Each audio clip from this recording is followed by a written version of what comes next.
Hijab-wearing mayor issues disgusting threat to Minnesota residents after her Muslim cop kills white woman. Over the weekend, a Somali Muslim cop was dispatched to the residence of Minneapolis woman Justine Damon, who had placed a call for help after witnessing an assault in her neighborhood. But rather than helping Justine's frantic help for assistance, Officer Mohammed Nur removed his body cam and shot the woman in cold blood from his patrol car window. As the community of Minnesota demands answers and Nur refuses to answer any questions from law enforcement over the incident, Minnesota's hijab-wearing mayor has just issued a disgusting threat to the very people who elected her into office, proving once again that Mayor Betsy Hodges is nothing more than a domestic terrorist and an enemy to the United States of America. If you're not adequately familiar with the disgusting antics of Mayor Betsy Hodges, here's a quick recap. This Muslim-loving idiot has been instrumental in transforming the city of Minneapolis into a Sharia swamp ever since she got elected, where her eagerness to flood her city with Somali migrants has completely devastated the once thriving American city. White women are constantly threatened with rape and murder, as Sharia patrols are now popping up all over this Muslim-infested city. To make matters even worse for residents, Hodges recently set up an anti-blasphemy hotline in the city, so Muslim migrants could call in and report on any person harassing them, or speaking negatively about Islam. Now, in the wake of one of her precious Muslim refugees murdering Justine Damon, Hodges has now done the unthinkable to the grieving community, by issuing a vile and disgusting threat against anyone exhibiting signs of Islamophobia following the unbelievable murder. Jihad Watch reports that rather than reaching out to the Justine Damon or decrying the actions of the Muslim police officer, Hodges is now warning Minneapolis residents against acting like bigots towards the Muslim community, while reinforcing the false premise that Muslims are the victims in this case, and that the persecuted community needs special consideration at this point in time.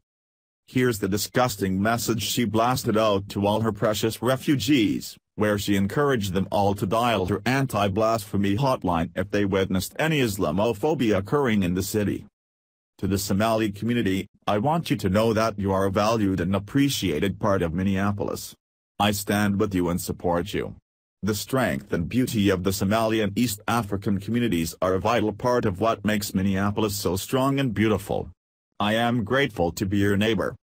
We cannot compound that tragedy by turning to racism, xenophobia, and Islamophobia.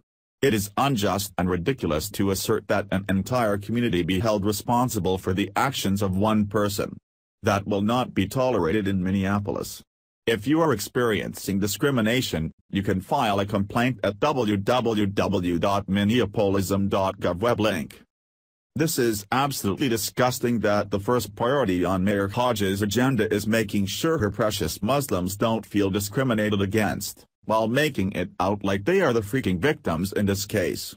But this really shouldn't come as much of a surprise considering that Hodges was instrumental in getting Mohammed Nur a job as a cop in the first place. In the weeks leading up to the vicious murder of Justine Damon, Hodges gushed about Officer Mohammed Nur on social media, dropping the Muslim up as the poster boy for successful Muslim migration and assimilation into the city of Minneapolis. I want to take a moment to recognize Officer Mohammed Nur, the newest Somali officer in the Minneapolis Police Department, she said on Facebook. Officer Nur has been assigned to the 5th Precinct, where his arrival has been highly celebrated, particularly by the Somali community in and around Carmel Mall. What's even more vile is the fact that due to the political correctness atmosphere that Hodges created by silencing Minneapolis residents from being able to speak out against Muslims and Islam with her anti-blasphemy hotline, Nur was able to stay on the police force even after brutally assaulting and battering a white woman back in May. The injuries were so bad that the unnamed white woman ended up suing Nur for the permanent injuries that he caused her. Hopefully the people of Minneapolis will wake the hell up and demand that this woman be removed from office. She is nothing more than a domestic terrorist who is willfully turning her back on the very same people who got her into office, while continuing to advance the mission these Muslims migrants have for complete Sharia law domination of the city. Thanks for watching. Please subscribe Breaking News 365 channel.